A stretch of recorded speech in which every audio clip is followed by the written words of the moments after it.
مريضا أو على سفر فعدة من أيام أخر.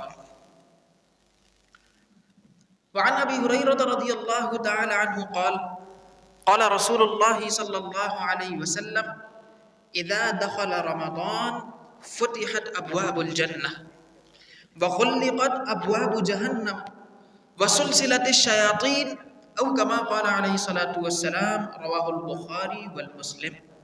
آئیے بارگاہ رسالت میں اور آل رسالت میں اصحاب رسالت میں محبتوں کو، عقیدتوں کو، الفتوں کو جمع کرتے ہوئے درود پاک کا نذرانہ پیش کرتے ہیں. اللہم صلی علی سیدنا ومولانا محمد وعلی آلہ واصحابہ وبارک وسلم صلاۃ وسلاما علیک یا سیدی یا رسول اللہ صلی اللہ علیہ وسلم.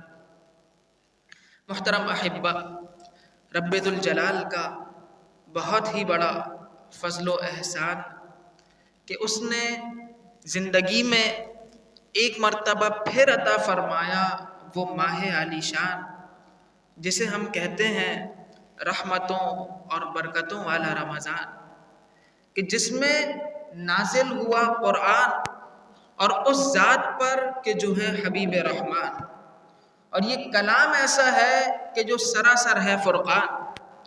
اور اس ماہ مقدس میں غزوہ بدر بھی ہے، یوم الفرقان. تو کیسا پاکیزہ مہینہ ہے، کیسا پیارا مہینہ ہے، کیسا مبارک لمحہ ہے کہ ہم جمعۃ المبارک کی اول ساعتوں میں مسجد میں حاضری کا شرف حاصل کر رہے ہیں. اس پر جتنا شکر ادا کیا جائے کم ہے کہ اللہ تعالیٰ نے ہمیں پھر رمضان عطا فرما دیا. اچھا دیکھیں، مہمان صرف رمضان نہیں ہے، مہمان دو ہیں. ایک مہمان تو یہ رمضان ہے اور دوسرے مہمان ہم ہیں. یہ رمضان آیا اور یہ چلا جائے گا، یہ رخصت ہو جائے گا. اس لحاظ سے یہ مہمان ہے. مہمان آتے ہیں چلے جاتے ہیں، مستقل نہیں ٹھہرتے ہیں. اور دوسرے مہمان ہم خود ہیں کہ ہم اس دنیا میں آئے اور موت کا، اجل کا ایک وقت مقرر ہے. اللہ نے ارشاد فرمایا کل نفس ذائقۃ الموت، ہر جان نے موت کا مزہ، موت کا ذائقہ چکھنا ہے.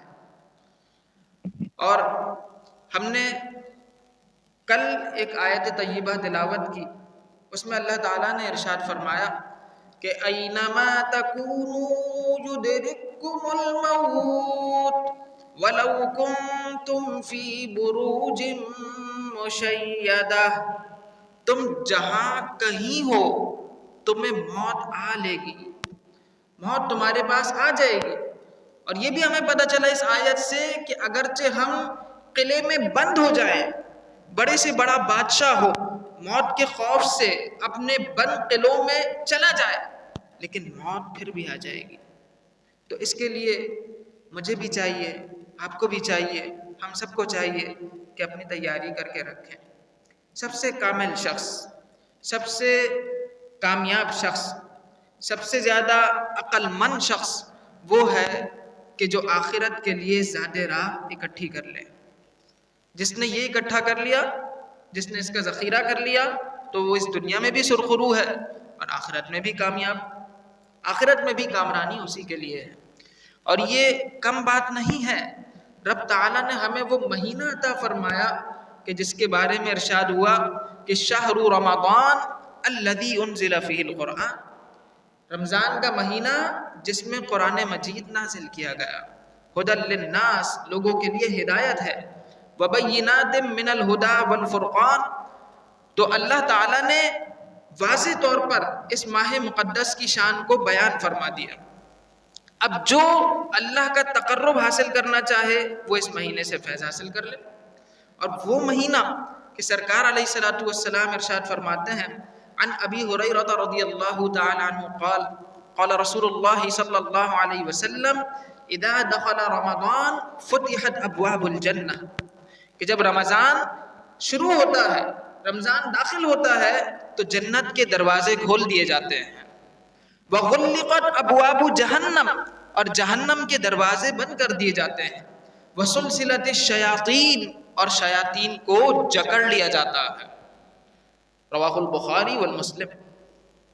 تو اس مہینے کا کس قدر اعزاز ہے، اکرام ہے، احترام ہے کہ رب تعالیٰ سارے بندوبست ہمارے لیے کر رہا ہے کہ ہے کوئی مانگنے والا کہ اسے عطا کر دوں، ہے کوئی بخشش چاہنے والا کہ اس کی بخشش فرما دوں، ہے کوئی رحمت کا طلبگار کہ اس کو رحمت عطا فرما دوں، ہے کوئی رزق کا طلبگار کہ اس کے رزق میں کشادگی فرما دوں، ہے کوئی ایسا رحمت الہی پکار رہی ہے، ہر شام، ہر گھڑی، ہر لمحہ، ہر آن اس کی رحمت عظیمہ متوجہ ہے۔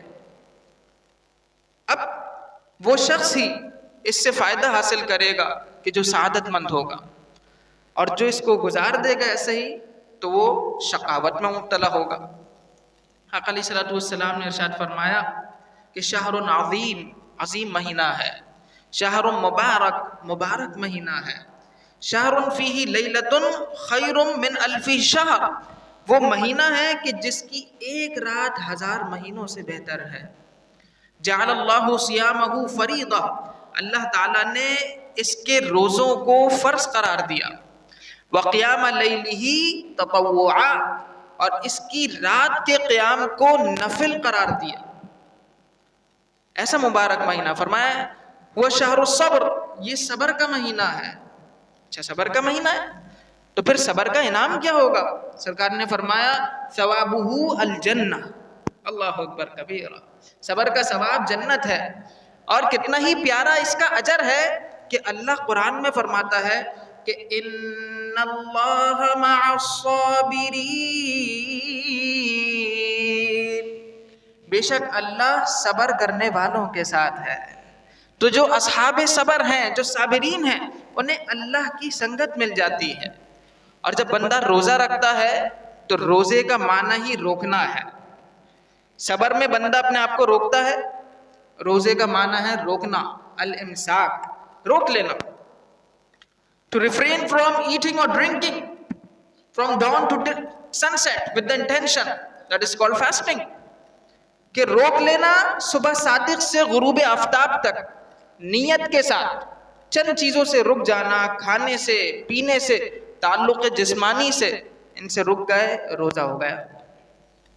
چلے اب میں آپ سے سوال کرتا ہوں، یہ بتائیے روزہ اس کا شرعی حکم کیا ہے؟ روزہ رکھنا کیا ہے؟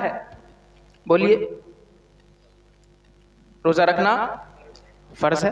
اللہ نے قرآن میں فرمایا یا ایھا الذین آمنوا کتب علیکم الصیام، اے ایمان والو روزے تم پر فرض کر دیے گئے۔ اور حدیث شریف میں آیا جعل اللہ صیامہ فریضہ، اللہ تعالیٰ نے اس مہینے کے روزے فرض قرار دیے۔ لیکن کبھی روزہ رکھنا گناہ بھی ہوتا ہے، کبھی روزہ رکھنا سنت ہوتا ہے، کبھی روزہ رکھنا نفل ہوتا ہے۔ تو ماشاءاللہ آپ مسجد میں جلد تشریف لائے ہیں تو آپ علم دین کی ان برکات سے مستفیض ہوں گے۔ دیکھیے روزہ رکھنا یہ فرض ہے، بالکل رمضان کے روزے فرض ہیں، لیکن کبھی یہ نفل بھی ہوتا ہے، جیسے عام دنوں کے کوئی روزے رکھ رہا ہے، شوال کے 6 روزے رکھ رہا ہے، یہ نفل بھی ہے، سنت بھی ہے۔ کبھی روزہ رکھنا سنت ہوتا ہے، جیسے پیر کا روزہ، جیسے جمعرات کا روزہ۔ اور کبھی روزہ رکھنا گناہ ہوتا ہے، جیسے عید الفطر کا روزہ، عید کے پہلے دن کا کوئی روزہ رکھ لے گناہ ہے۔ اسی طرح عید الاضحیٰ کے روزے، تینوں دن کوئی روزے رکھتا ہے گناہ ہے۔ تو یہ کس سے حاصل ہوا؟ یہ ہمیں علماء کی برکت سے حاصل ہوا کہ اللہ نے ارشاد فرمایا فَاسْأَلُوا أَهْلَ الذِّكْرِ إِن كُنتُمْ لَا تَعْلَمُونَ، اگر تم نہیں جانتے تو اہل علم سے سوال کرو۔ تو اصحاب علم نے قرآن و حدیث کی روشنی میں یہ 5 روزے ایسے بیان کر دیے کہ جن کو رکھنا جائز ہی نہیں، اور کہاں سنت ہے، کہاں نفل ہے، کہاں فرض ہے، یہ ساری چیزیں شریعہ گائیڈ لائن کی صورت میں ہمارے سامنے آ گئی۔ یہ علماء کا، یہ مجتہدین کا، یہ ائمہ کا، یہ صحابہ کرام علیہم الرضوان کا ہم پر ایک احسان ہے۔ عزیز دوستو، حدیث شریف میں آتا ہے عن سہل بن سعد رضی اللہ تعالی عنہ قال قال رسول اللہ صلی اللہ تعالی علیہ وسلم فی الجنة 8 ابواب منها باب يسمى الريان لا يدخله الا الصائمون او كما قال عليه الصلاة والسلام رواه البخاری والمسلم وابن ماجہ۔ حضرت سہل بن سعد فرماتے ہیں کہ نبی کریم علیہ الصلاۃ والسلام نے ارشاد فرمایا کہ جنت میں 8 دروازے ہیں، ان میں سے ایک دروازہ ہے جس کا نام ہے ریان، اس میں سے صرف روزے دار ہی داخل ہوں گے، صرف روزے دار داخل ہوں گے۔ اب ذرا غور کیجئے، چشم تصور سے ذرا دیکھیے کہ جنت کے لیے لائنیں لگی ہوئی ہیں، لیکن کچھ لوگوں کو پروٹوکول دیا جا رہا ہے، اعزاز دیا جا رہا ہے، اکرام دیا جا رہا ہے، احترام سے نوازا جا رہا ہے کہ روزے دار الگ ہو جائیں، انہیں باب الریان سے اعزاز کے ساتھ، اکرام کے ساتھ، رب کی رحمت کے ساتھ داخل کیا جائے گا، اور وہ اللہ کی رحمت میں داخل جنت ہو جائیں گے۔ تو یہ کوئی کم بات نہیں ہے، بہت بڑی سعادت ہے۔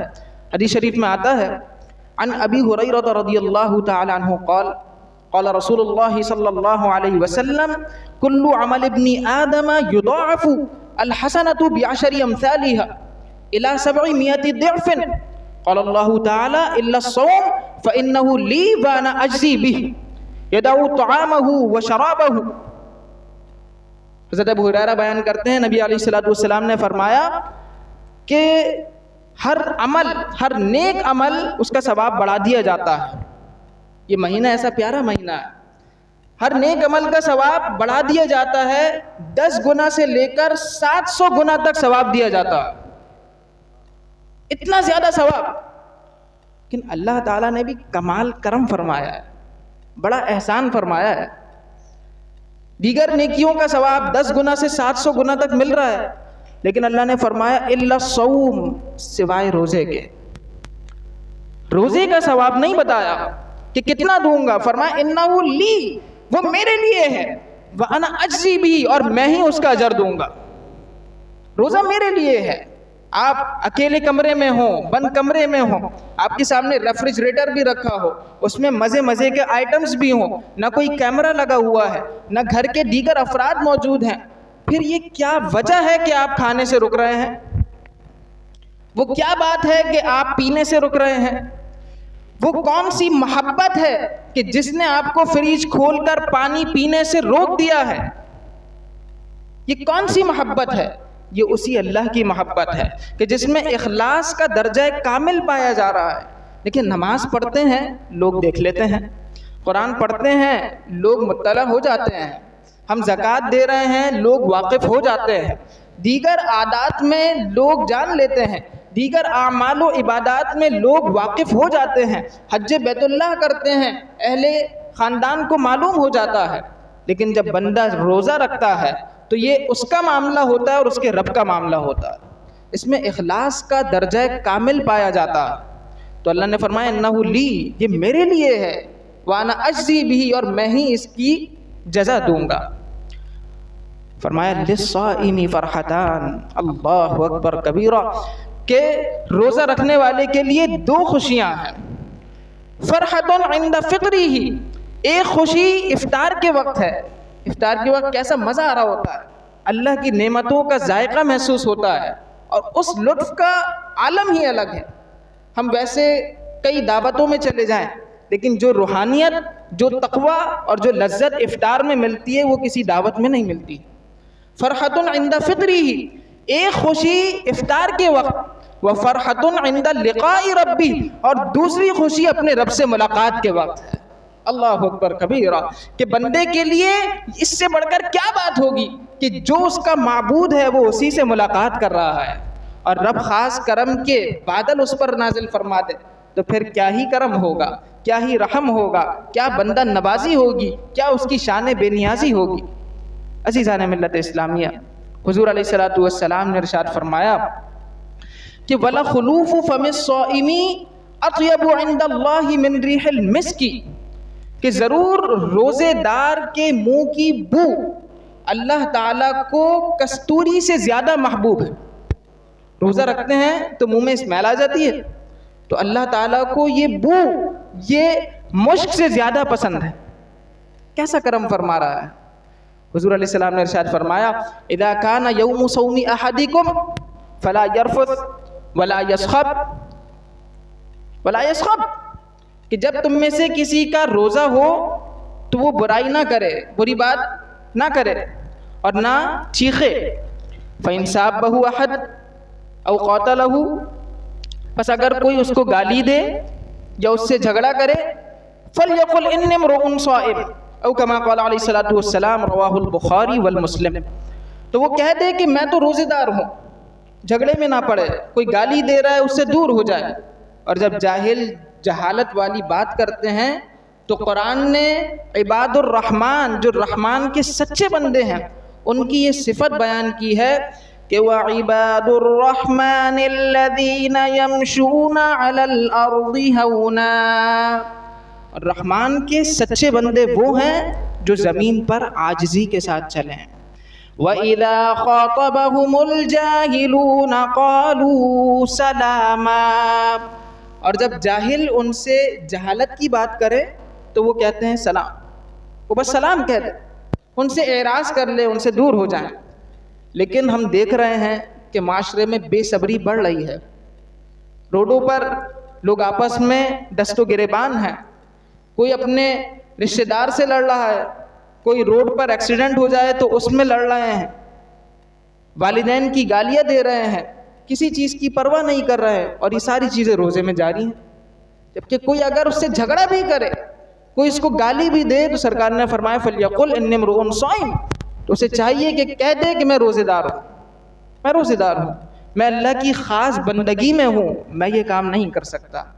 اور دیکھیے آج رمضان کا پہلا جمعہ ہے، نہ جانے یہ پورا مہینہ ہمیں نصیب ہو نہ ہو، اللہ تعالیٰ سے اسی میں رحمت مانگ لیں، اسی میں مغفرت طلب کر لیں، اسی میں جہنم سے آزادی کے پروانے حاصل کر لیں۔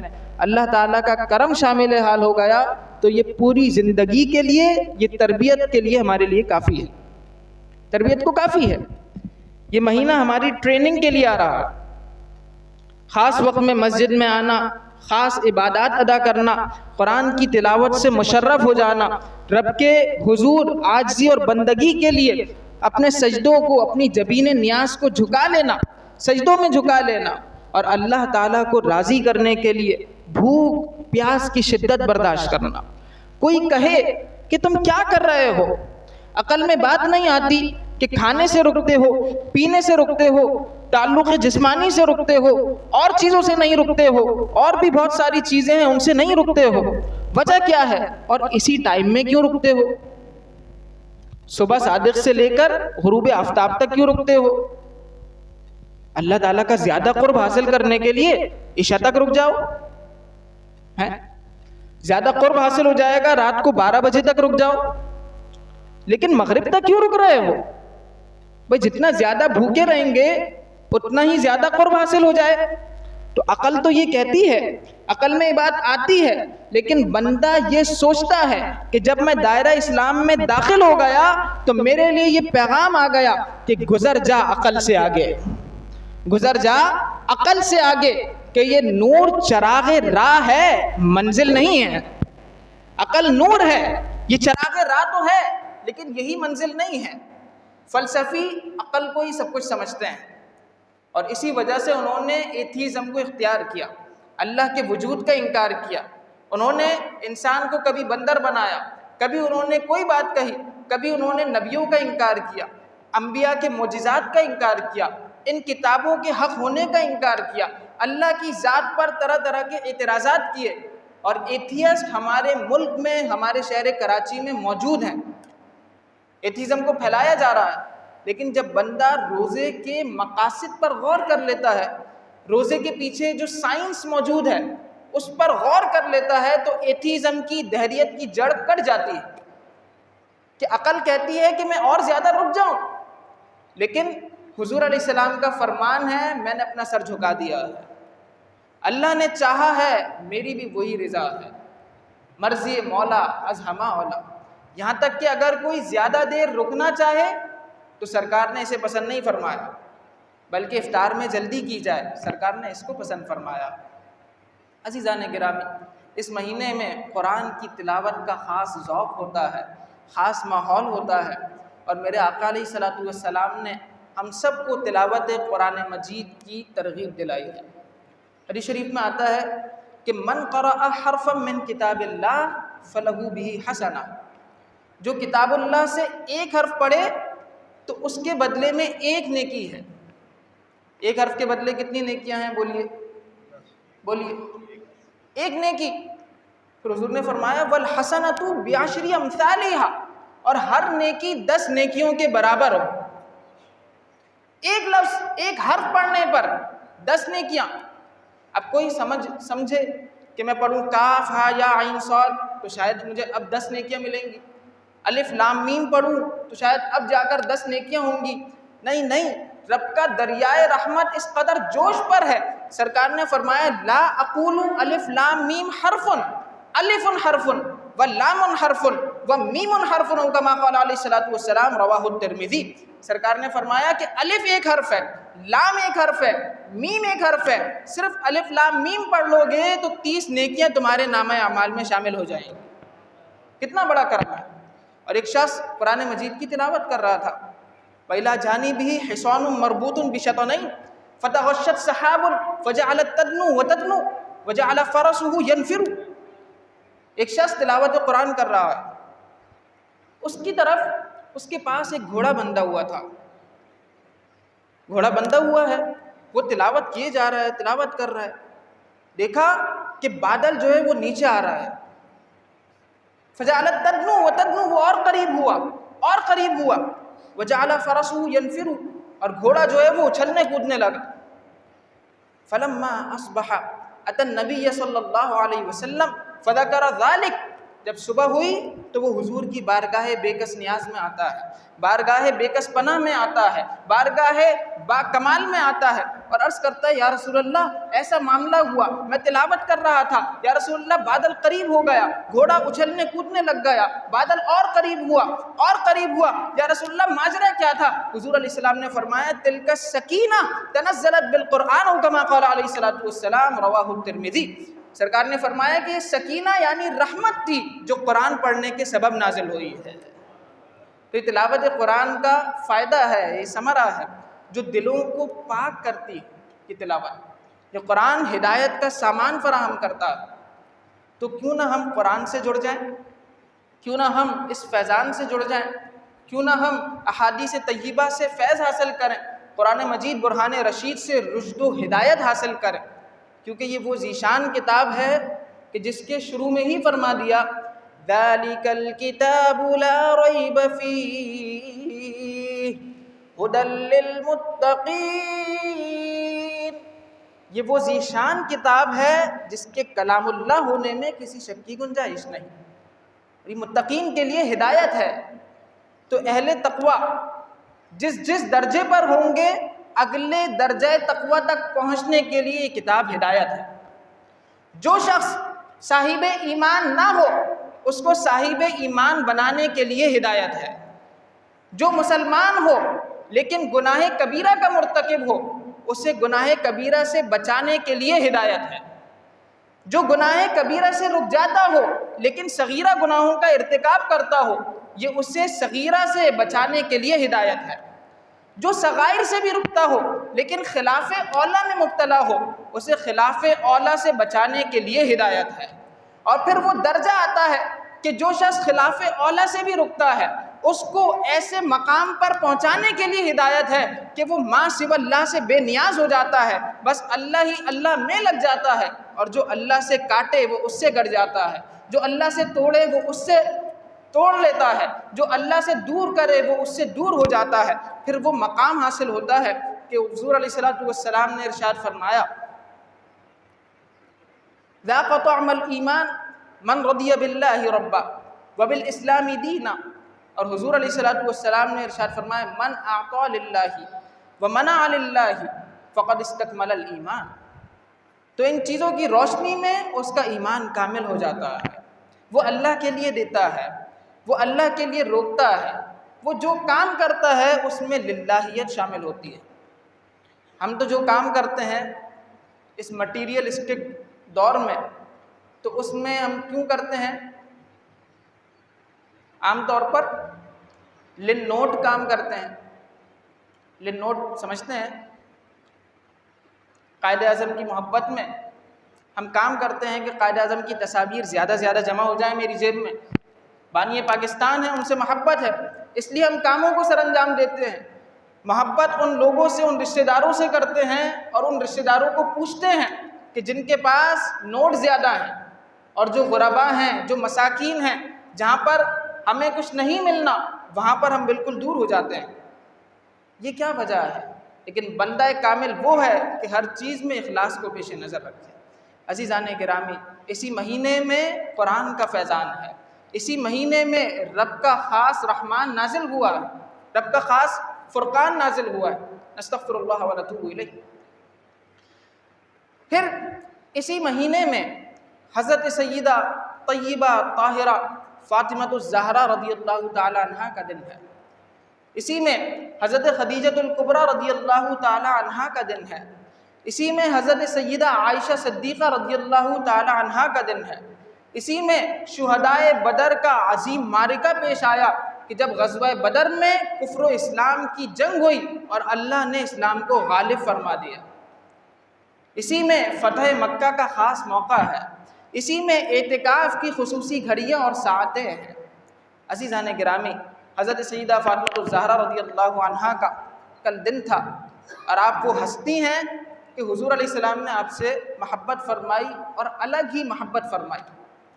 حدیث شریف میں آتا ہے کہ قال رسول اللہ صلی اللہ تعالی علیہ وسلم انما فاطمۃ بدعۃ منی یؤذینی ما اذاها، کہ فاطمہ میرے جگر کا ٹکڑا ہے یا میرے جسم کا ٹکڑا ہے، یؤذینی ما اذاها، جو انہیں اذیت دے وہ مجھے بھی اذیت دیتی ہے، جس چیز نے انہیں اذیت دی اس نے مجھے بھی اذیت دی، او کما قال علیہ الصلوۃ والسلام رواہ البخاری والمسلم۔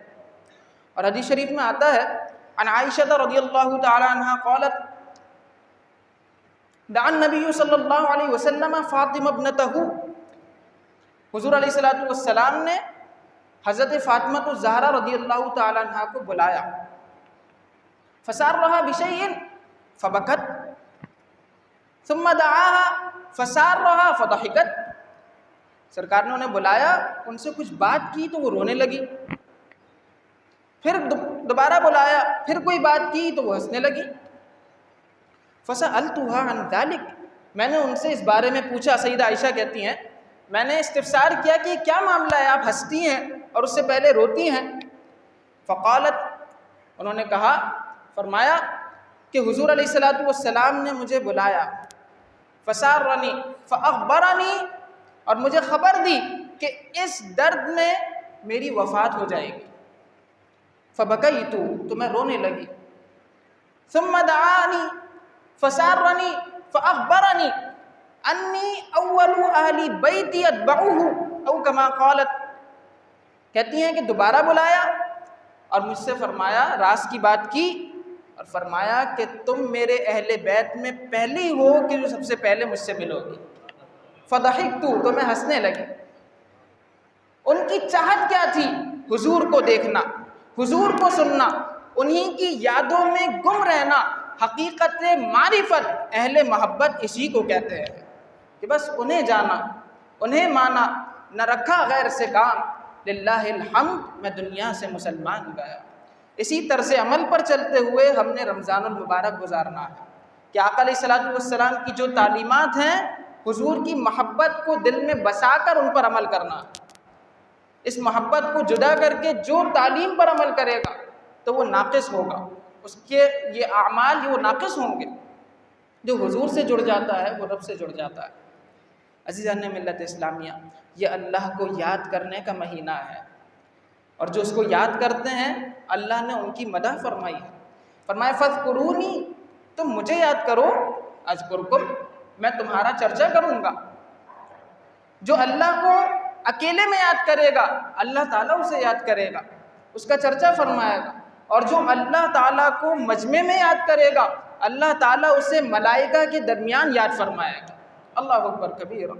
حدیث شریف میں آتا ہے عن موسیٰ الاشعری رضی اللہ تعالی عنہ، عن ابی موسیٰ الاشعری رضی اللہ تعالی عنہ قال قال رسول اللہ صلی اللہ علیہ وسلم مثل الذی یذکر ربہ والذی لا یذکر مثل الحی والمیت، او کما قال علیہ الصلوۃ والسلام۔ فرمایا کہ جو شخص اللہ کا ذکر کرتا ہے اور جو اس کا ذکر نہیں کرتا تو اس کی مثال ایسی ہے جیسے زندہ اور مردہ۔ جو اس کو یاد کرتا ہے تو وہ زندہ ہے، جو یاد نہیں کرتا، بھلا دیتا ہے، غفلت میں، معصیت میں، گناہوں میں، ان چیزوں میں مبتلا رہتا ہے تو اس کی مثال مردہ جیسی ہے۔ اور ہم اس دنیا کی خاطر اللہ کو بھول جائیں، یہ کیسی ناپسندیدہ بات ہوگی۔ اس مہینے میں خاص طور پر جڑنا ہے۔ ایسا نہ ہو کہ رمضان کے ابتدائی دنوں میں تو ہم اللہ کو یاد کریں، لیکن جوں رمضان گزرتا جائے رغبت، شوق، حلاوت، ذوق سب ختم ہوتا چلا جائے۔ ایسا نہ ہو، بلکہ جو اجتماع جمعے کی نماز میں ہے اللہ ہم سب کو یہ توفیق دے کہ ہر نماز فجر، چاہے رمضان ہو یا علاوہ رمضان، نماز فجر میں ایسا اجتماع ہو تو پھر دین غالب آئے گا۔ جو اجتماع تراویح کے پہلے دن میں موجود ہوتا ہے وہی پورے سال رہے تو پھر نور نالا نور ہوگا۔ وہی اجتماع ہمارا تراویح کے ہر دن رہے تو پھر آپ دیکھیں کیسے ہمیں برکتیں ملتی۔ اور ماشاءاللہ جو لوگ تراویح میں آتے ہیں، قرآن مجید فرقان حمید کا درس سنتے ہیں، خلاصہ تراویح کے لیے بیٹھتے ہیں، وہ اس بات کو محسوس کرتے ہیں کہ دور حاضر کے تقاضوں کے مطابق قرآن مجید برہان رشید کیسے ہماری رہنمائی کرتا ہے۔ اس مختصر سے درس میں تراویح کے بعد صرف 10-15 منٹ اس میں ضرور شامل ہوں اور دیکھیں قرآن مجید کیسے نور بکھیرتا ہے، ہماری زندگیوں کو کیسے تبدیل کرتا ہے۔ یہ وہی تو کلام ہے کہ جس میں فرمایا کہ وساریو، اے لوگو دوڑو۔ دوڑیں کس کی طرف دوڑیں؟ قرآن نے فرمایا وَسَارِعُوا إِلَى مَغْفِرَةٍ مِّن رَّبِّكُمْ وَجَنَّةٍ عَرْضُهَا السَّمَاوَاتُ وَالْأَرْضُ۔ لوگوں اس جنت کی طرف دوڑو، دوڑ لگا دو اپنے رب کی مغفرت کی طرف اور اس جنت کی طرف کہ جس کی پہنائی میں آسمان و زمین آ جائیں۔ ہم اس جنت کی طرف دوڑیں، لیکن یہ ہے کس کے لیے؟ کس کو حاصل ہوگی؟ کس کے لیے بنائی گئی ہے؟ کس کے لیے سجائی گئی ہے؟ فرمایا اعدت للمتقین، متقین کے لیے، اصحاب تقوی کے لیے، پرہیزگاروں کے لیے اس کو سجایا گیا ہے، اسے بنایا گیا ہے۔ تو اس جنت کی طرف دوڑنے کا یہ رمضان ایک بہت زبردست موقع ہے، بہت اعلیٰ موقع ہے۔ تو ہم اختتام کے وقت کچھ سوالات لے لیتے ہیں۔ بعض حضرات کے سوالات تھے، اور ایک یہ تھا کہ کوئی شخص تراویح میں حاضر ہوتا ہے اور نماز عشاء با جماعت پڑھنے سے رہ گیا ہے، یعنی تھوڑا لیٹ پہنچے اور با جماعت نماز عشاء نہیں ملی تو وہ پریشان ہوتے ہیں کہ اب تراویح میں اس کے بعد وتر کی جو نماز ہے وہ با جماعت پڑھے یا پھر علیحدہ سے انفرادی طور پر پڑھے، عشاء تو با جماعت نہیں ملی۔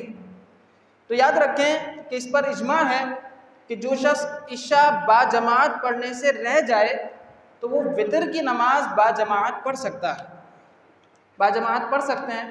ہاں اس میں افضل اور مفضول ہونے میں اختلاف ہے کہ افضل کیا ہے، با جماعت پڑھنا یا انفرادی طور پر پڑھنا۔ تو اس میں علماء کے دونوں طرح کے موقفات ہیں، تو آپ با جماعت اس کو بالکل پڑھ سکتے ہیں۔ ایک صاحب نے سوال کیا کہ روزے کی حالت میں انجیکشن لگا سکتے ہیں یا نہیں؟ تو یاد رکھیں انجیکشن جو ہے وہ اگر نس میں لگایا جا رہا ہے، رگوں میں لگایا جاتا ہے، تو اس صورت میں علماء کے درمیان اختلاف پایا جاتا ہے اپنے اپنے ریزنز، دلائل کی بنیاد پر، اور یہ ایسا اختلاف ہے جس کو حضور نے رحمت قرار دیا ہے۔ علماء کا اختلاف رحمت ہے، لہٰذا ہماری رائے کے مطابق، اور اس میں کثیر علماء اور مفتیان کرام شامل ہیں، کہ نس میں یا انجیکشن نس میں رگ میں کوئی انجیکشن لگایا جاتا ہے، گوشت میں لگایا جاتا ہے، تو اس سے روزہ نہیں ٹوٹے گا۔ اور اس میں بعض کا اختلاف ہے، ہم دونوں آراء کو اہمیت دیتے ہیں اور دونوں کا احترام کرتے ہیں۔ تو اس میں خلاصہ یہ ہے کہ احتیاط اختیار کی جائے، اگر بغیر انجیکشن کے روزہ پورا کرنا ممکن ہو تو بالکل اسی طرح کیا جائے، انجیکشن نہ لگوایا جائے، اور اگر اس کے بغیر ممکن نہیں ہے تو اس طرح لگانے سے اس رائے کے مطابق روزہ نہیں ٹوٹے گا، بالکل کر سکتے ہیں۔ ایک صاحب نے پوچھا کہ رمضان کو کیسے ہم گزارے، رمضان شروع ہو چکا ہے اور وقت کی قلت ہے، ٹائم کو ہم کیسے مینیج کریں کہ ہمارے کام بھی ہو جائیں اور یہ مہینہ ہمارا ایک ایسا مہینہ گزرے کہ آئیڈیل مہینہ ہو، ہمارا وقت ضائع نہ ہو۔ تو اس کے لیے چند تدابیر ہیں، کچھ ٹپس ہیں، آپ ان کو بروئے کار لائیں گے تو یہ مہینہ آپ کا واقعی افیکٹو گزرے گا۔ اس میں سب سے پہلی چیز یہ ہے کہ have sincere intentions and work hard. سب سے پہلے اپنی نیت کو خالص کر لیں اور اس کے لیے محنت کریں، اور پھر record your daily routine in diary, اور اپنی جو روٹین آپ بنائیں گے اس کو ڈائری میں لکھیں، and make it at the time of نماز، اس کو نماز کے جو اوقات ہیں ان کے دوران مرتب کریں، تو اس کی برکت سے آپ کی روٹین اچھی بن جائے گی۔ نیور ایور مس سحور، سحری کو بالکل بھی ترک نہ کریں، کہ رمضان میں ہماری routine who.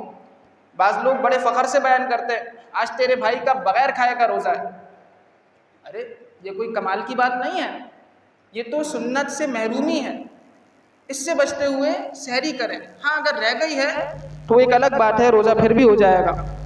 Try to get an afternoon nap, کوشش کریں کہ دوپہر میں تھوڑا سا سو جائیں، ایسا نہ ہو کہ تھکاوٹ کی وجہ سے تراویح کی نماز نکل جائے۔